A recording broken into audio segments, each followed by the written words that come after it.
Hello बच्चों, let's see the question. The given reaction such as Zn plus HCl gives ZnCl2 plus H2 and Fe plus HCl gives FeCl2 plus H2 are represented as. First of all, इस question में जो हमारा की concept रहेगा हम सबसे पहले उसे डिस्कस कर लेते हैं. So here the key concept is all about displacement reactions. So ये डिस्प्लेसमेंट रिएक्शंस क्या होती हैं? इन डिस्प्लेसमेंट रिएक्शंस जिसमें हमारा one element is displaced by another element, मतलब कि हमारे पास कोई भी एक एलिमेंट है, जैसे कि हम ले लेते हैं जिंक. अगर हम उसको रिएक्ट करवा रहे हैं विद कॉपर सल्फेट, तो उसने कॉपर को डिस्प्लेस कर दिया एंड खुद अपनी जगह एंड खुद उसकी जगह आकर बैठ गया. That is ZnSO4 plus copper. तो यहाँ पर हम क्या देख रहे हैं? जिंक ने कॉपर को डिस्प्लेस कर दिया है क्योंकि यहाँ पर जिंक ज्यादा रिएक्टिव था कॉपर से. सो गॉट माय पॉइंट. ये होती है हमारी डिस्प्लेसमेंट रिएक्शन.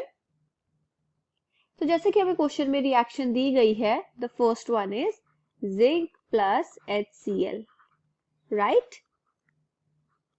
सो यहाँ पर अब हम क्या देखते हैं? सबसे पहले तो हम इनकी ऑक्सीडेशन स्टेट कैलकुलेट करेंगे. सो इन द रिएक्टेंट साइड जो हमारा जिंक है यहाँ रहेगी उसकी ऑक्सीडेशन स्टेट 0, क्योंकि यहाँ पर वो अपनी फ्री स्टेट में प्रेजेंट है. अब चलते हैं HCl की तरफ. हाइड्रोजन, जैसा कि हमें पता है उसके पास एक ही इलेक्ट्रॉन होता है, सो जो उसकी ऑक्सीडेशन स्टेट होगी वो होगी +1. इन ZnCl2 क्लोरीन की ऑक्सीडेशन स्टेट होगी -1. क्यों? क्योंकि क्लोरीन है जो हमारा उसका एटॉमिक नंबर है 17 एंड अगर हम इसके इलेक्ट्रॉन्स पुट करना चाहें तो वो किस तरीके से आएंगे? 2, 8 एंड 7.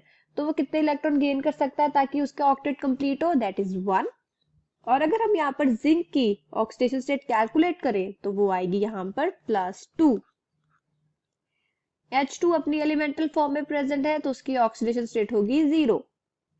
तो हम यहाँ पर क्या देख रहे हैं कि जो हमारा जिंक है वो जा रहा है 0 से +2. सो दैट मीन्स यहाँ क्या हो रहा है? Increase in oxidation state, right. तो इंक्रीज इन ऑक्सीडेशन स्टेट को हम क्या बोलते हैं? ऑक्सीडेशन. तो यहाँ पर क्या हो रही है? इसकी ऑक्सीडेशन. एंड जो हमारा हाइड्रोजन है वो जा रहा है +1 से 0. तो यहाँ पर क्या हो रहा है? Decrease in oxidation state. Oxidation state घट रही है, सो दैट मीन्स यहाँ क्या हो रही है? हमारी रिडक्शन. सो हम आगे चलते हैं. अब हम देखते हैं कि यहाँ पर जो हमारा जिंक है वो एज अ रिड्यूसिंग एजेंट काम कर रहा है, मतलब वो एज अ रिडक्टेंट काम कर रहा है. रिडक्टेंट का काम क्या होता है? रिडक्टेंट का काम ये होता है रिडक्शन करना by losing electrons, right. By losing electrons, वो खुद इलेक्ट्रॉन लूज करके जो उसकी साथ वाली स्पीशी होती है उसको वो ऑक्सीडाइज कर देती है. Got it. हमारे क्वेश्चन में हमें सेकंड एग्जांपल दी गई है जो कि है हमारे पास Fe plus 2HCl gives FeCl2 plus H2. सो यहाँ पर अब हम क्या देखते हैं? सेम केस यहाँ पर भी यही हो रहा है कि जो हमारा आयरन है इन द रिएक्टेंट साइड वो है यहाँ पर 0 ऑक्सीडेशन स्टेट में एंड जो हमारा HCl है वो रहेगा यहाँ पे -1.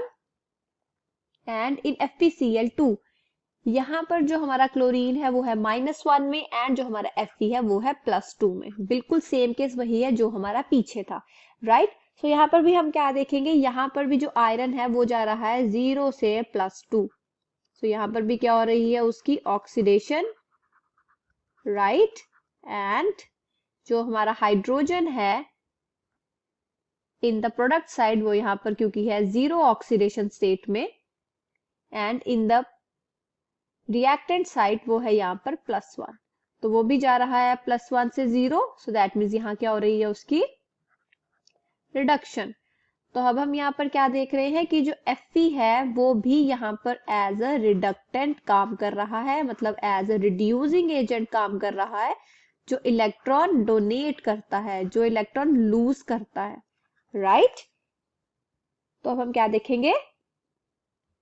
सो यहाँ पर क्या पूछा गया हमें? The given reaction such as the two reactions जो अभी हमने डिस्कस की आर रिप्रेजेंटेड एज, तो यहाँ पर उन्हें क्या रिप्रेजेंट किया, देख रहे हैं दैट यहाँ पर सिर्फ डिस्प्लेसमेंट ऑफ हाइड्रोजन हो रहा है, so that means option D is the correct answer.